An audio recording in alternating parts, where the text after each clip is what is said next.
What's happening, guys? Welcome back to the S2 Strategic Defense channel.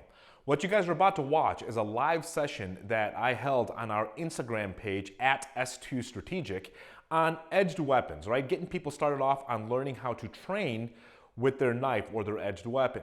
Hopefully you guys enjoy this live session. If you guys ever want to be a part of that, all you gotta do is head on over to Instagram, find me at S2 Strategic. Let me know what you guys thought about the video in the comments section. Like, share, subscribe, hit the notifications bell. If you have any questions, make sure you guys comment that as well. I'll do the best that I can to answer these. And hopefully you guys enjoy this live session. I'll see you guys later. To start off, I always like to start people off understanding what it's like to hold the blade. Now, I get it. Everybody holds it. You know, you cut steaks and vegetables and that kind of stuff. Hopefully more steaks than vegetables. But, you know, there are different grip methods when it comes to the knife. So I always indicate 4 of those. So let's talk about those 4 grip methods real quick, all right? The first method is what we call the standard out, okay? Out meaning the cutting edge, assuming it's a single edge blade, the cutting edge is faced away from me. That indicates the out part, okay? Standard grip meaning, you know, pointy end forward, okay? Then you have what's called the standard in, which brings the cutting edge back up my forearm. It faces it towards me, okay? And that looks something like this, okay? Then you have the reverse out. So this is our Chucky grip, right? The hacking part. And so this goes into the reverse grip, cutting edge facing out. And then you have the reverse in, which brings that cutting edge back in. Now, each one of these actually has a different purpose. The standard out method typically is used for slashing. This is what we typically want to use in defensive knife, okay? It allows us to maintain distance, allows us to have a little bit more reach relative to the reverse methods, right? And so we like using this because it's the most intuitive and it's kind of the most universal in that regard. The standard in that brings the cutting edge back towards us, that is typically used a little bit more offensively. We usually cycle the knife. So it's a little bit closer proximity. It puts the cutting edge forward and allows us to reverse cycle the knife, okay? All right. Then you have the reverse out method, which is typically a middle to closer distance, allows us to hack and power thrust the blade, make sure that we're capping the knife, right? Here's why you do cap the knife. Cap the knife meaning put the thumb on the butt end of it. When you don't use the thumb and you just hold it around the handle, when you hit something, your hands end up on the blade, okay? And so I always say cap the knife, meaning throw your thumb on the back of it, so that way you can hit all you want and the blade maintains control, right? Okay. All right, so anyway, standard out, standard in, reverse out, power thrusting, reverse in, the cutting edge is typically about tackling people, grappling with people, and being able to cut them open from stem to sternum, okay? So it's that kind of a thing. So, you know, we start talking about defensive versus offensive knife. Some of the reverse grip methods, and I really don't want to get into this is for all offense. It's not like that. Just some things are used better offensively and other things are used better defensively. That's it, okay? The most intuitive method to use is the standard out method. And so that's what we're going to be focused on today. All right. Once you learn how to hold the knife, you have to learn how to maintain structure, okay? The knife doing silly things, you know, doesn't help you much. This is considered to be a combative situation, so you have to be in a combative structure to be able to deal with whatever's opposition's happening in front of you. And so we want to be in an athletic base. Now I typically say, look, feet shoulder width apart or so, take a step forward, okay? Bend the knees, pick up the back heel, put your live hand, meaning the unarmed hand, to protect the lung, the heart, and the throat, so it's kind of in front of you this way. And then the knife part in front of you with that elbow also in, tip of the knife forward. We want that in between me and the opponent. And so the one of the things I always remind my students is this. Look, between me and that guy is empty space. It's 360 degrees. So you got to imagine this sphere in front of you, okay? If I take the tip of the knife out of the fight, then that leaves this open air and that creates an opportunity where that person can then latch on, grab on, just beat me on speed, timing, and power and get to my body, the vitals, faster than, slower than if I was in front of me. okay? At least this way, I know, like I have this index, like a reference point, and if they do encroach the distance, then the tip of the knife is always in between me and that person. So it's much harder to take somebody down or tackle them or bum rush them when the weapon's in between the two of us. It's much easier when the hand comes away or across the body or downward or otherwise, okay? And so typically I like this kind of a stance or this kind of a structure where the rear hand is protecting the throat, the heart, the lungs, that kind of a thing. The front hand is maintaining the knife. Front hand, front foot, meaning right side and right foot, is everything's forward, okay? So ideally we want it that way. Now, circumstances will always change. Sometimes it's gonna be behind you, sometimes it's gonna be, you might be reaching out to the side. It could be all kinds of different things. We're just talking where to start and an ideal place to begin. Okay, so far you got the 4 grip methods, and then you have your basic stance and structure, okay? And I spend a lot of time when I teach my classes or seminars on structure because it's literally like it's the foundation of the house, right? If you have a bad foundation, the wind blows and pressures the house comes apart. You have a good foundation, it will certainly maintain structure. And so that's what you want to keep in mind through the rest of the day is how do I maintain my on guard position, my structural position to make sure that I'm not getting compromised and things are coming apart, all right? For you guys who might be firearms folks, you have to think about it this way. If you have a bad grip on a firearm, one shot, you'll get away with it. You do something like a bill drill where you're doing 6 shots in rapid succession, by the 3rd and 4th shot, that gun's flipping around, it's coming out of the hand, the muzzle flip's bad, recoil control's bad, okay? Because the structure's bad, the foundation's bad, okay? And so it's the same thing when it comes to the knife. We want to make sure that the structure, the grip here is our body, making sure that we're supporting what the blade's going to do and the blade is supporting what our body's doing. It's in unison. All right, cool. Next thing that we'll talk about is 5 primary angles of attack, okay? Meaning how to move the knife. Now, we give this a numbering system. Every instructor has their own numbering system. So don't get spun on the axle with this. It doesn't really much matter that way. But we give this language so that way you and I are on the same page. So if I say, hey, give me an angle 3, everybody knows an angle 3. If I say, give me an angle 5, everybody knows an angle 5. And so we do this just to give some kind of a common vernacular that we can refer back and forth to. After you have it down, you could throw the numbers straight out the window. That doesn't really do much of anything, okay? All right, so 5 basic angles. I'm holding the knife right hand, right foot's forward, okay? If you guys are left-handed, well, first and foremost, if you're not right, you're just wrong, okay? Just a joke, but it's mirror image. All right, so top right to bottom left, this angular cut, this slash is an angle 1, okay? Angle 2 would be like an X, so top left to bottom right, top left to bottom right, top left to bottom right, top left to bottom right. Angle 3 is across the abdomen, right to left. Okay, and angle 4 is left to right across the abdomen. And then an angle 5 is a thrust in, okay, forward thrust. 1, 2, 3, 4, 5. 1, 2, 3, 4, 5.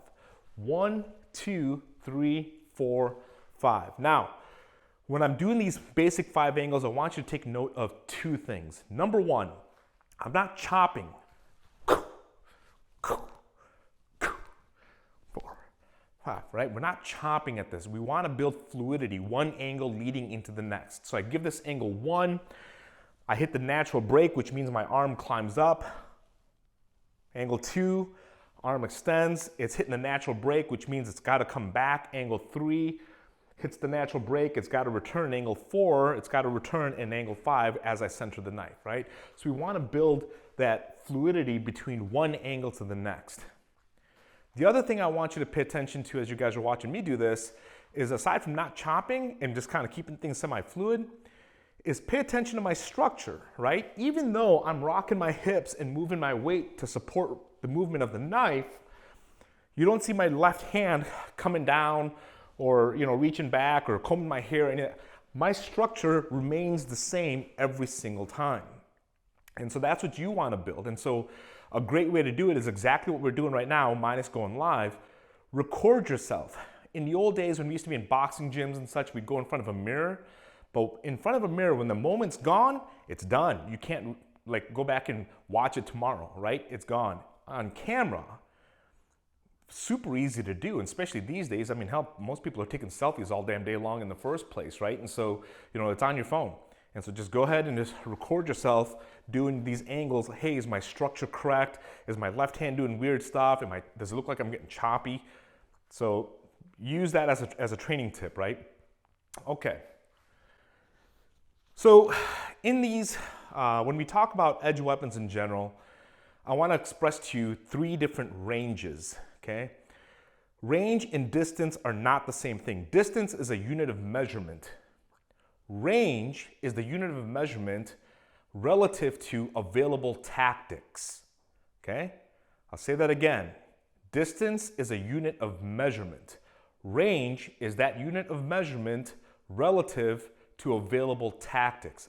Just kind of away from the knife, let me explain this to you. If this is my opponent right here, okay?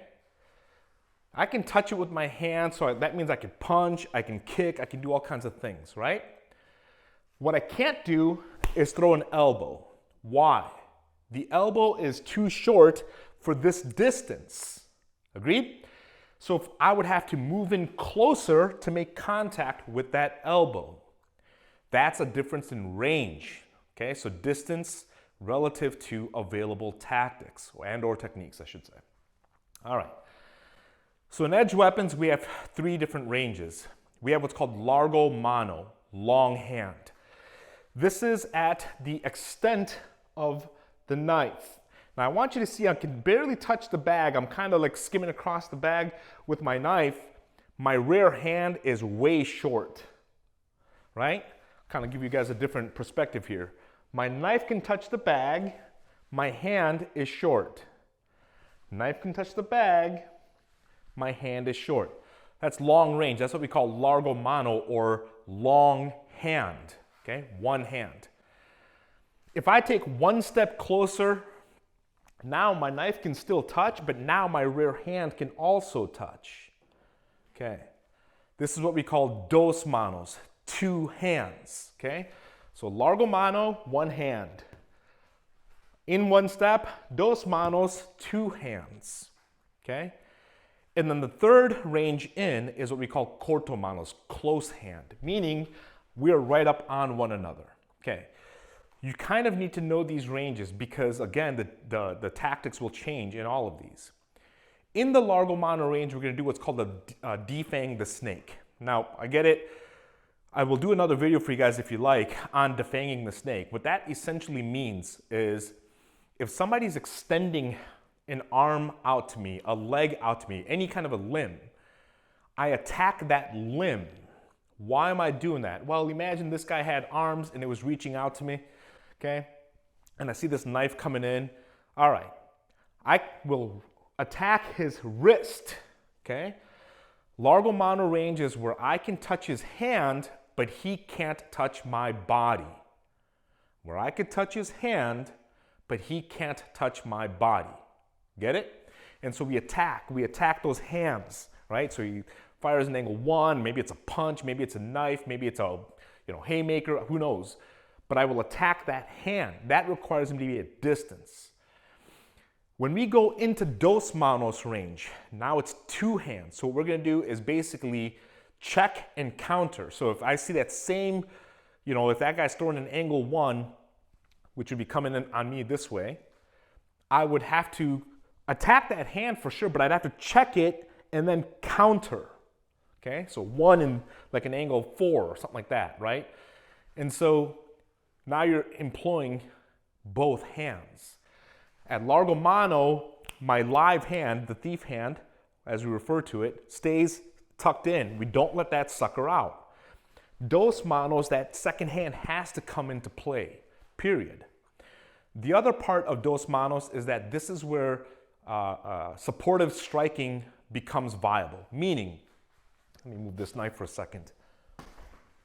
If I cut and punch, I can do that here. If I cut and kick, I can do that here, right? If I cut, punch, and then cut again, I can do that here. At largo mano, it's typically one shot, maybe two shots, and that's kind of it. Where the closer in I'm at, the more tools I have available to me, okay? All right. And then we go into the third and closest range. That's corto manos. That is up on somebody. It's standing grappling, right? Essentially. So think about it like judo with a knife, essentially, right? We're locked up, we're wrestling, you know, we're overhooking, we're underhooking, we might be trying to trip, we're headbutting, we're elbowing, we're kneeing, and the knife is typically what we call forward pressure, meaning I'm trying to run the knife kind of like a sewing machine. If you guys don't know what a sewing machine is, sewing machine would mean I have my hand across that guy's collarbone and chest, and underneath it, I'm running the knife, okay? While I'm doing that, I'm barrel charging forward to keep that person's weight on their heels, put them in a defensive position. Something that's important about the ranges, whether it's largo mano, dos manos, corto manos, is typically, it's kind of like an accordion. It comes in and out, because people are moving around, right? You can't just walk into corto mano. Nobody's gonna allow that to happen, especially combatively speaking. They're already prepared for you, you're prepared for them, you're having the chess match and that kind of a thing. And so, you know, if you take one step forward, they're gonna take one step back.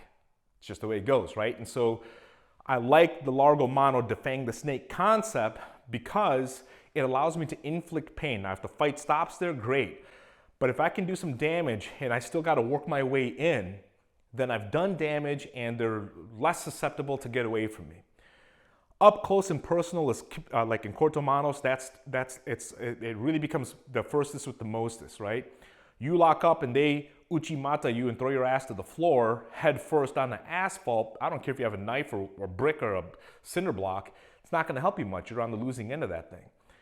So, you know, at the very least, try and maintain distance, do a bunch of damage, and then reassess moment after moment after moment if this thing needs to continue. Do I need to apply forward pressure or not? Okay, so far we got the 4 grip methods, right? We have the structure, we have the 5 angles of attack. Now you have 3 ranges. Each range is now attached to a particular concept or tactic. Largo mano has the defang the snake. Dos manos has the cut and the check and counter, and the corto manos, which is number 3, would have forward pressure, okay? All right. So the part that people miss out on the most when it comes to edge weapons is that the knife doesn't really do much until the feet do something, right? You have to have good footwork.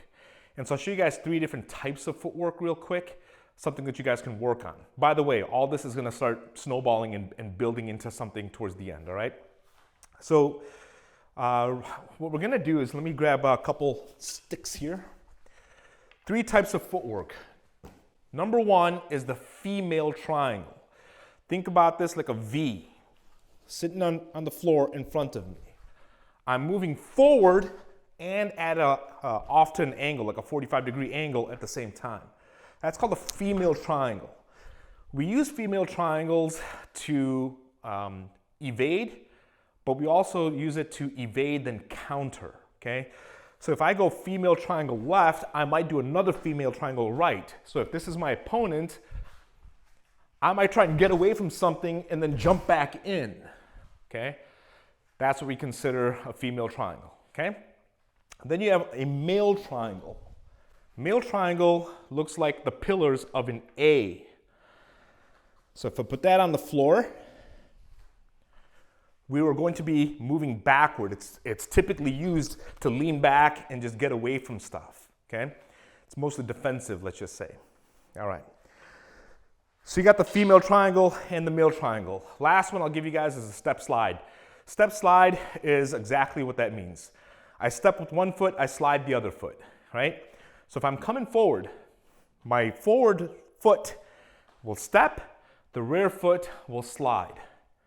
If I'm going backwards, my rear foot will step, my forward foot will slide. If I'm going to my left foot will step, the right foot will slide. If I'm going to my right, My right foot will step, my left foot will slide. Okay, why the step slide? We use the step slide to move typically in linear fashion, right? Forward, back, left, and right. We use that so that way we're not hopping around, because when you're in the air, you're not doing anything except for floating, okay? And so this allows us to make short, shifty movements, maintain structure, maintain footwork, maintain a good base, so that way we always have balance. Remember what I say about, I didn't say it here, but when I talk about structure and base, you have to understand the base is constant negotiation between mobility, stability, and balance. Sometimes you need more of one than the other, and other times you need the other one, okay? So feet together would give me a lot of mobility, not much balance. Feet wide apart will give me a lot of stability, but not a lot of mobility, right? And so, balance, and do I need to be mobile or do I need to be stable? Okay. So when you guys are working these footwork patterns, male, female, or the step slide, you can start putting those in combinations. And then what you do is you learn how to take your 5 angles and you combine that to your structure and you combine that to your footwork, okay? So if I was going to female triangle, male triangle, right? Step slide. We do this with the knife while we're moving the knife athletically, okay? By the way, if you have any questions, just comment down there and I'll make sure we get that towards the end, okay? Okay, so far, 4 grip methods, then the on-guard position, and then the 5 angles of attack, the 5 primary angles, I should say. There is secondary angles, and then what I call recovery angles. 3 ranges, 3 tactics associated to those ranges, and then 3 types of footwork, male, female, step slide, okay? All right, so let me move this guy for a second.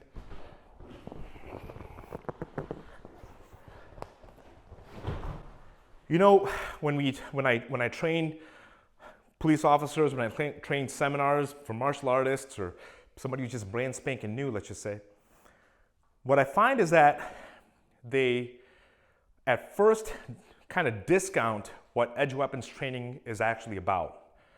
And then when you watch it move, like one of my instructors, Roy Harris, always says, the mats don't lie, right? Movement never lies. You watch them bounce around, it's kind of like, God, I'm gonna dump this guy in his head like before they even blink. And so it's very much like that. And so what I tell people is that, look, the body can't go where the mind has not already been. It's important to train those kinds of movements. One, it will augment your striking skills. Number 2 is it will help improve your overall agility, right? So whether that's in striking, firearms, edge weapons, baton, flashlight, don't care. You want to improve agility. All right, so we do this thing that's called carenza. Carenza is a Filipino drill. Essentially, it means like shadow boxing, all right? Now, there are some rules. It's a free flow, but there are some rules, or at least some rules of thumb in general, that you want to follow. Rule of thumb number one, is that you have footwork, that you're moving, that you're not just standing still doing, whatever it is that you're doing. Don't be a statue. Move your feet. Coordinate. Build those neural pathways between, your head, your hand, your feet, and start coordinating. Number 2 is that the weapon stays moving.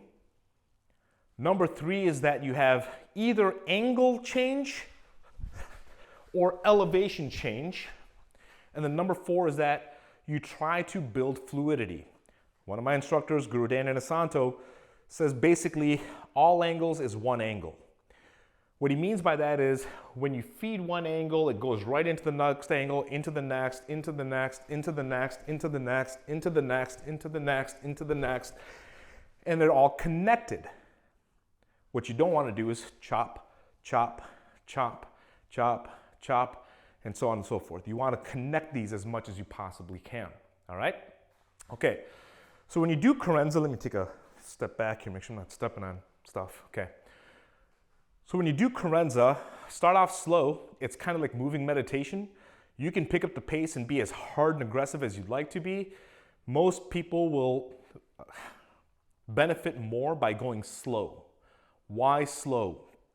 You go slow because it allows your mind and your body to program certain movement. Speed and power will hide mechanical deficiencies, right? You do something fast and hard, you'll miss like technical aspect.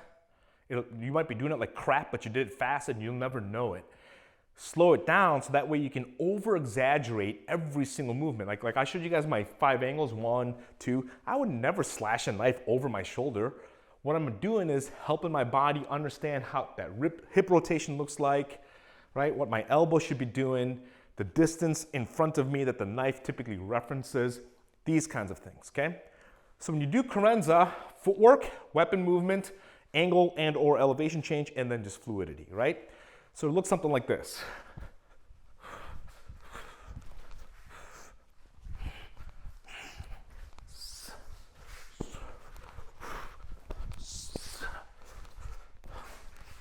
Okay.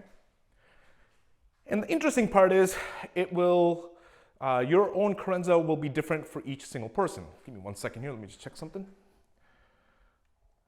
All right, here you go.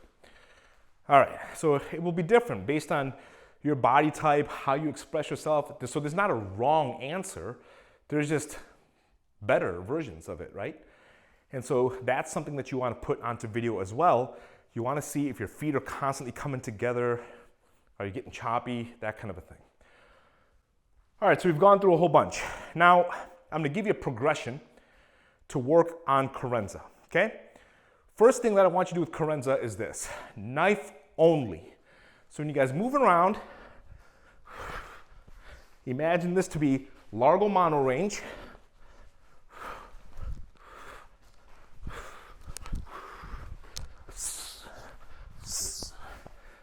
Knife only. Second progression is striking. So mix the knife in with some punches and get that second hand involved.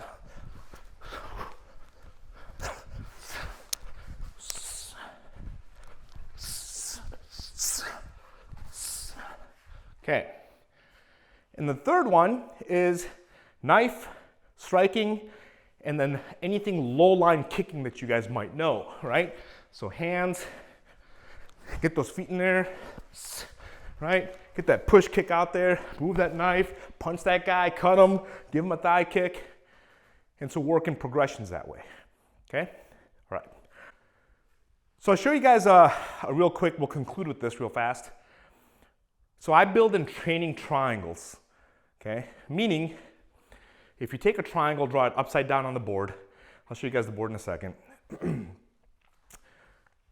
On each corner, you'll have a different drill. So on one corner, let's put 5 angles. 2, 3, 4, 5. 1, 2, 3, 4, 5. Mix up the combination there, right? 3, 4, 1, and 2. 5, 5, 1, 2, 3, right? And so mix those in.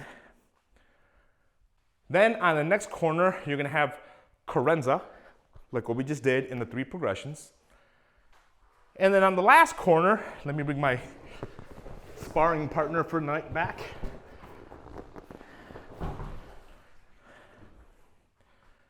I know it's a knife, it's sharp.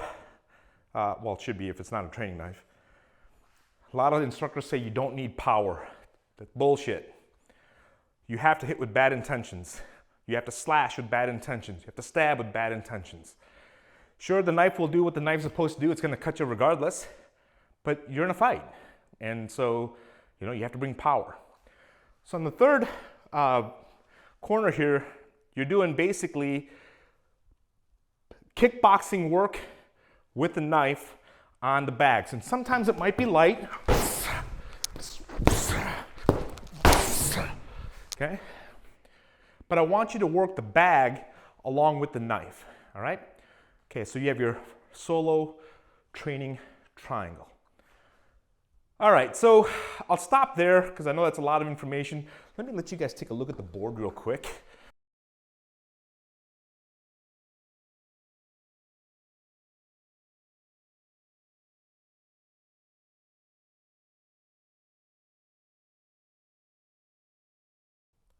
All right, guys, so that concludes our Instagram live session on edged weapons. Now, hopefully you enjoyed that. If you have any questions, make sure you guys comment down below, like, share, subscribe, hit the notifications bell. And again, if you ever want to be a part of our live sessions, I'll do a few here on YouTube with you as well. Just let me know in the comments, or jump onto Instagram and find me at S2Strategic.